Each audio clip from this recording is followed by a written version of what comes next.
اشوي السمك بالملح ومش هتندمي. بصي يا ستي، كل الحكايه هتجيبي اي نوع سمك انت حابه تشويه.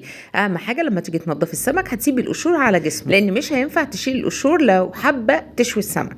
مجرد بس هتنضفي احشائه.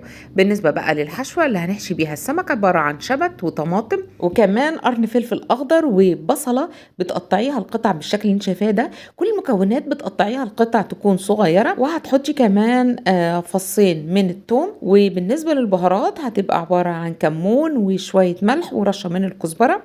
وهنبدأ نحط كمان جزرة مبشورة، بتودي الطعم في حتة تانية وبتشيل زفارة السمك. وهنبدأ نحط عصير ليمون. كده عملنا الخلطة اللي هنحشي بيها السمك.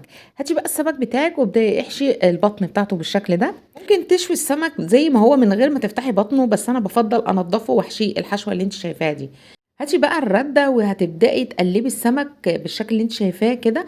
لو كنت شلتي قشور السمك، عمر الردة ما هتمسك على جسم السمك ابدا. هنا زمان كانوا بيشووا على علب السمنة، بعد ما يفتحوا علبة السمنة ما كانوش بيرموها.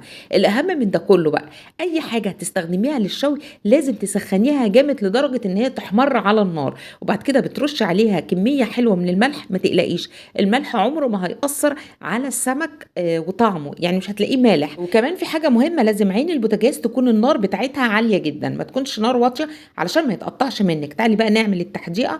فصين توم مع قرن فلفل اخضر تضربيهم في الكبة او في الهون. هاتي بقى شوية مية وابداي حطي التوم والفلفل الاخضر مع عودين من الشبت وكمان جزر مبشور وعصير ليمون وشوية من الملح وشوية من الكمون وشوية من الكزبرة. ودي التحديقة اللي احنا هننزل بيها في السمك بعد ما يتشوى بالشكل اللي انت شايفاه ده. السمك يبقى سخن والمية تكون باردة علشان ياخد من طعم التحديقة. تعالي بقى نشوف السمك بتاعنا يا ترى اتشوى كويس ولا لا.